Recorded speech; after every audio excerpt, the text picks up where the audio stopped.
ഈശോയിൽ സ്നേഹം നിറഞ്ഞവരെ, നാം ഓരോരുത്തരുമായിരിക്കുന്ന ജീവിത അവസ്ഥ അത് ദൈവം പ്രത്യേകമായിട്ട് നമുക്ക് തിരഞ്ഞെടുത്ത് നൽകിയ ജീവിതാവസ്ഥയാണ്. ഈ ജീവിതാവസ്ഥയിൽ ഏറ്റവും മനോഹരമായി നമ്മളെ ഓരോരുത്തരെയും ഏൽപ്പിച്ചിരിക്കുന്ന ദൗത്യങ്ങൾ, ഉത്തരവാദിത്തങ്ങൾ പൂർത്തീകരിക്കുവാനുള്ള വലിയൊരു ചൈതന്യം പരിശുദ്ധാത്മാവ് നമുക്ക് പ്രദാനം ചെയ്യും. കർത്താവിൻ്റെ അഭിഷേക വചനം ഇതാണ്. പുറപ്പാട് പുസ്തകം 31-ാം അധ്യായത്തിൻ്റെ 3-ാം തിരുവചനം.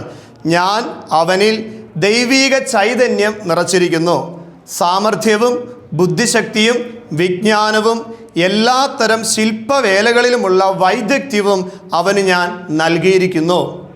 ദൈവം തിരഞ്ഞെടുത്ത ബെസാലേൽ എന്ന് പറയുന്ന മനുഷ്യൻ്റെ മേൽ അവന് ദൈവം തിരഞ്ഞെടുത്തപ്പോൾ ആവശ്യമായ എല്ലാ ജ്ഞാനവും അവൻ്റെ ഉത്തരവാദിത്വം നിർവഹിക്കുവാനായി ദൈവം പകർന്നു കൊടുത്തതാണ് വചനഭാഗം. പ്രിയമുള്ളവരെ, ഓർക്കണം കേട്ടോ, നമ്മൾ ഓരോരുത്തരുമായിരിക്കുന്ന ജീവിത മേഖലകൾ, ഞാൻ പൗരോഹിത്യ ശുശ്രൂഷയിൽ എന്നെ ശ്രമിച്ചുകൊണ്ടിരിക്കുന്ന നിങ്ങൾ ഓരോരുത്തരും കുടുംബജീവിതം നയിക്കുന്നവരാകാം, സമർപ്പണ പൗരോഹിത്യ ജീവിതത്തിലാകാം, മറ്റ് ജീവിത അന്തസ്സുകളിലാകാം, മറ്റ് ജോലി മേഖലകളിലാകാം, എവിടെയും ആയിക്കൊള്ളട്ടെ, ഞാൻ ആയിരിക്കുന്ന ഈ സ്ഥലത്ത് ഞാനിപ്പോൾ എവിടെ ആയിരിക്കുന്നുവോ, ഞാൻ എന്ത് ശുശ്രൂഷ ചെയ്യുന്നുവോ, ഞാൻ എന്ത് ജോലി ചെയ്യുന്നുവോ, ഇത് നിന്നെ ദൈവം ഭരമേൽപ്പിച്ചിരിക്കുന്ന ദൗത്യമാണ്.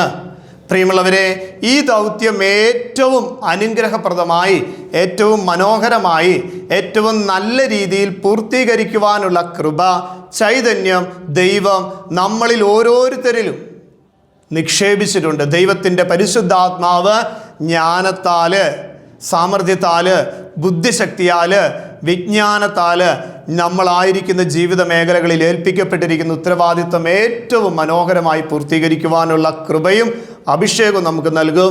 നമ്മുടെ ജോലിക്ക് പോകുന്നതിന് മുൻപ്, ഉത്തരവാദിത്തങ്ങൾ ചെയ്യുന്നതിന് മുൻപ് പുറപ്പാട് 31:3 തിരുവചനം പ്രത്യേകമായിട്ട് ഏറ്റുപറഞ്ഞ് നമുക്ക് പ്രാർത്ഥിക്കാം.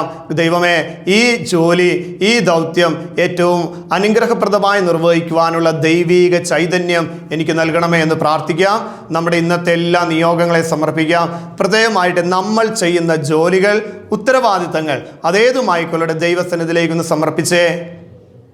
നീ ആയിരിക്കുന്ന ജീവിതാവസ്ഥയിൽ ഏൽപ്പിക്കപ്പെട്ടിരിക്കുന്ന ഉത്തരവാദിത്വം ഏറ്റവും അനുഗ്രഹപ്രദമായി ചെയ്യുവാൻ കാരുണ്യവാനായ ദൈവത്തിൻ്റെ പരിശുദ്ധാത്മ ചൈതന്യം നമ്മളെല്ലാവരെയും ശക്തിപ്പെടുത്തട്ടെ.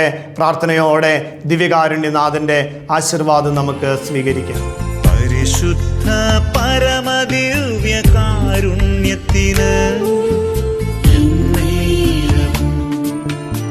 ആരാധനയും സ്തുതിയും പുകഴ്ചയും ഉണ്ടായിരിക്കട്ടെ.